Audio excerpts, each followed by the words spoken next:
Hey everyone, it's Darby from Blue Television Games, and I have a brand new Video Games Monthly box. We're gonna go ahead and open it up and see what random retro games I got this month, and then we'll check out some gameplay. Let's get started.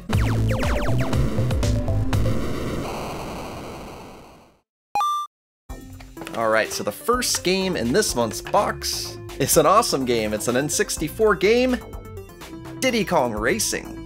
I have a lot of friends that have always said I would really like this game, and some people even say this is better than Mario Kart 64. Diddy Kong Racing was released on November 24th, 1997. It was developed by Rare and published by Nintendo. In this game, Diddy Kong and his friends attempt to defeat a pig wizard named Whizpig by winning a bunch of races. You start in a kart much like in the Mario Kart series, but eventually will be in hovercraft and airplanes as well.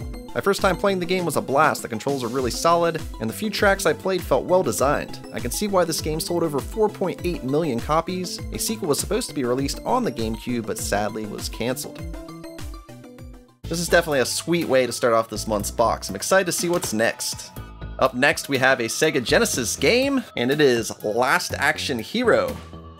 One cool thing is it comes with the case. Let's see if it has the manual. So there's no manual inside, and the game itself is freakishly dirty. Look at this, you can just see stuff hanging off the pins. It's got marker on the front. This is definitely a little bit disappointing. I would not put this in my Sega. I'm gonna have to clean it up before we can try this game out today, or maybe try to come up with some other way to play it. Even the top, there's some sticker residue. This is in pretty rough shape. I definitely don't want to put this in any of my systems. It's really cool it came with the box, but disappointing how nasty the cartridge is. I mean, it is filthy. Last Action Hero was released in 1993. It was published by Psygnosis and developed by Bit Studios. The game is a side-scrolling beat-em-up based on the not-so-popular movie. Like the film, the game has all sorts of problems. The biggest problem being the sluggish controls. At no point did I feel like I was having fun. That on top I happened to clean the insanely dirty cart. I regret even wasting time on this game. It sucks. Alright, up next we have The Karate Kid on NES. It's good to see this cart in really good shape after that Sega Genesis cart. Karate Kid was released in November 1987. It was developed by Atlas and published by LJN. At first the game seemed really shallow to me. I thought it was going to be one-on-one extremely short fights between Daniel LaRusso and foes like Johnny Lawrence. However, in Stage 2, you get a side-scrolling beat-em-up.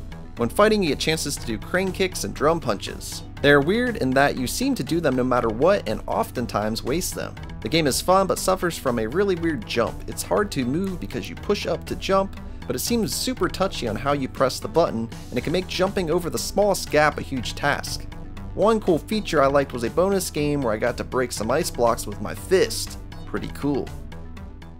Alright, awesome, let's move on. Next up we have a Super Nintendo game, and it is The Jungle Book.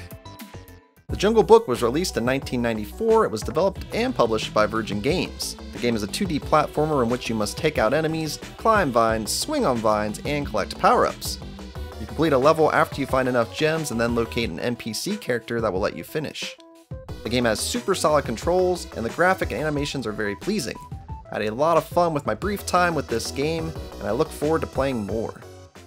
So this is cool, we got quite a variety. We got a Sega Genesis game, we got a Nintendo, a Super Nintendo, and a Nintendo 64 game. We do still have one more in the box. Let's go ahead and take it out and see what we got. So in this month's box, we've actually gotten one game from 5 different systems. For the final game this month, we get the Mega Man Anniversary Collection on GameCube. It does come with the box. Let's see if it has the manual or not.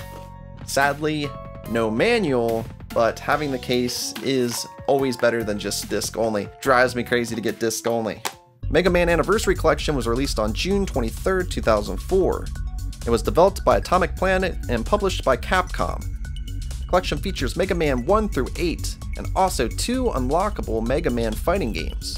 If you're a Mega Man fan and a GameCube fan, this collection is great. It's presented really well, and I love that there's content to unlock that encourages you to play the game more.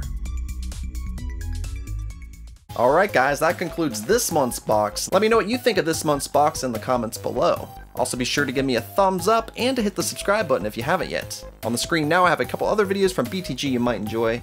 Thanks so much for watching, and until next time, I'll see you around.